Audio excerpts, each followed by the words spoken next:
Hi everyone. I hope you're all keeping very well and are ready for a big finish to the year. Hopefully you can all see me at the top of the screen as well. It's been a while since we had a bite-sized video update, so apologies for that. But we are working very hard behind the scenes to ensure your new CRM system ticks all the necessary boxes and is ready to go as we approach our launch date. In addition, I'm in the process of recovering from a detached retina, which isn't the greatest experience, to be honest, but it does focus the mind in terms of unexpected illnesses and how they can hit you without warning. I know we've focused a lot on protection of late, but I'll never apologise for that because in my opinion, it's the most important part of our roles. Yes, we arrange mortgages and we do it really well, but ensuring that our clients are able to stay in their homes or pay the bills or just have some invaluable peace of mind should the unexpected happen is what sets us apart from other mortgage advisory businesses. I hope you all enjoyed the recent spotlight videos from Justina Ferrer and Mike Murphy and the guys from Mike Kenny's CRT team, because all of them contain fantastic tips to help you get even better at protecting your clients and providing them with that all-important comfort blanket. Okay, sermon over. Onto the subject of today's video. A few days ago, I was talking to one of our advisors and he asked me whether we still maintained league tables to measure advisor performance. The answer was, of course, yes, but it did highlight the fact that obviously we haven't been distributing league tables regularly enough or effectively enough. So please take it from me that I will resolve that moving forwards. It does, however, give me the opportunity to explain to you how we measure advisor performance and indeed how we come up with an overall league table for recognition purposes. Previously, our league tables and associated recognition has been based fairly simply on who's done the most mortgages or who's done the most life policies or who's charged the most fees. But earlier this year, we changed our league table measures so that we can identify our best performers on a more holistic level.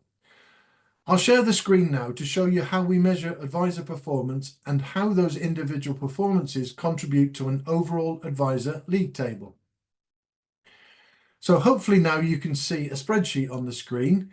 And as you can see, we measure advisors across a number of categories, such as total banked income, on-risk protection policies versus mortgage completions in volume terms, broker fees versus mortgage applications, protection persistency. If I move to the right a bit, you'll be able to see net protection policies after lapses, paid referral transactions to our sister businesses, and conversion of own anniversary opportunities.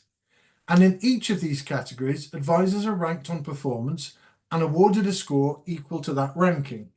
Now, if I go back to the left a second, in the first category, total banked income, you'll see that Mike Murphy is top, no surprise there, and scores 1 point. Saf Hussain second and scores 2 points, and so on and so on. And the performance in each category are then added together to give us an overall point score, and obviously the lowest score the better. And as you'll see, Mike Murphy is top of that list. Rather than you straining your eyes though, I'll show you a slightly easier to read version on the screen in a second.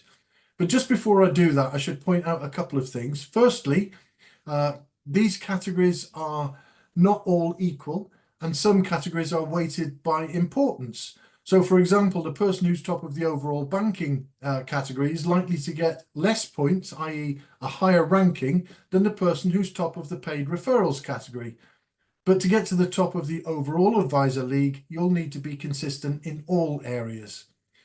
And as you can see, all advisors are listed in these categories right the way from number 1 to down beyond 100.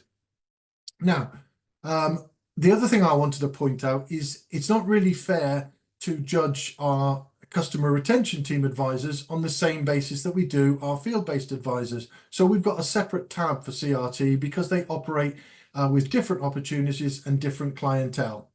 But the same process applies and the same theory applies across the page. So I'm now going to share a PowerPoint presentation which would be slightly easier for you to see, hopefully, in terms of who's where in the rankings. So as you'll know, Mike Murphy is top of the field-based advisor rankings, but is being closely followed by Alex Hoodless, Justina Ferrer, Natasha Woods, Judith Robinson, and Matt Lewis. Now, there's plenty of time for that league table to change because it doesn't take much for somebody to score poorly across 1 month. So if you're lower down that list and think that getting into the top 5 is out of the question, you'd be wrong. In the same way, on the second page, I've ranked advisors in 16th to 30th place, and it's still very possible for those guys to get themselves into the top 10. So Phil or Lois or Fiona or Craig, etc., don't give up hope yet. Keep doing what you do well. And then as far, and as far as the CRT based advisors are concerned, Nick is just top of the list, but closely followed by Chris, Alison, Ben, and Dan. And this one really is up in the air because it wouldn't take much to get from 6th place to 1st place with a really strong month.